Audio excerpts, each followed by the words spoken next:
તમે પોલીસનું ગ્રાઉન્ડ દેવા જઈશો ને એટલે બ્લેક પ્લેટ છે, બ્લેક પ્લેટ તમે દેખાતી છે. આ પ્લેટ છે ને આના લઈને બધાને બહુ પ્રશ્ન હોય છે. કરુણભાઈ આમાં ટાઈમ ક્યારે કાઉન્ટ કરવાનું ચાલુ થાય? તમારો જે પગ રહ્યો ને પગ એની માં પડે ને પછી ટાઈમ કાઉન્ટ ચાલુ થાય. સમજાણું? તમારો તમે ભલે વાયણ ઉભા રાખ્યા હોય, ઘણા કે કરુણભાઈ પાછળ ઉભા રાખે તો એવું ન હોય. તમારું સેન્સર જે રહ્યું ને એ તમે એ પ્લેટ માથે બ્લેક પ્લેટ જે રહી ને એમાં તમે પગ દો ને પછી તમારું સેન્સર ચાલુ થાય અને પછી તમારું કમ્પ્લીટ ટાઈમિંગ ચાલુ થઈ જાય. 25 મિનિટમાં પછી તમારે જે કઈ 12 રાઉન્ડ 13 રાઉન્ડ જે કઈ હોય તમારે મારવાનો હોય. અને બે પ્લેટ માથે પગ દેવાય તે ઘણા કરુણભાઈ મારા પ્લેટ માથે પગ ન દેવી તો આવો પ્રશ્ન ઘણા થતો હોય. પણ તમારો પગ એની માથે પડશે તે તમે જો વિદ્યાર્થીઓ જે પ્લેટમાં પગ મૂકે તમે ખાલી જુઓ એટલે કોઈ ઉપાધિ નથી કરવાની.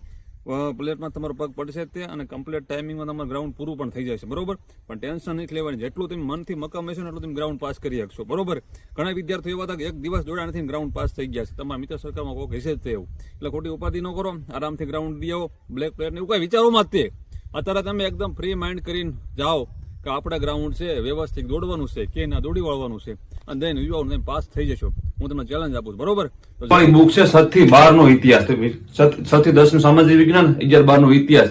આ ટાઈપિંગ વાળી બુક છે 200 પેજ ની છે. આ 332 પેજ છે. આ સામાજિક વિજ્ઞાન ના MCQ 7 થી 10 ના. બરોબર? આ કરંટ છે ડિસેમ્બર થી ઓગસ્ટ સુધીનું 9 મહિનાનું કરંટ લખેલું છે આમાં. આ TYQ છે 200 પેજ ઉપરના. આ ગુજરાતના જિલ્લા છે. આ સાયન્સ છે. બરોબર? કોન્સ્ટેબલ નું. આ બંધારણ છે 200 પેજ નું. અને આ GCRT છે 7 થી 10 ની. આ બધી પીડીએફ તમને મળી જશે. WhatsApp મેસેજ કરો. એક દિવસ પૂરતી જ પ્રાઇસ છે. ખાસ ભૂલતા ને. જય હિન્દ, જય માતાજી.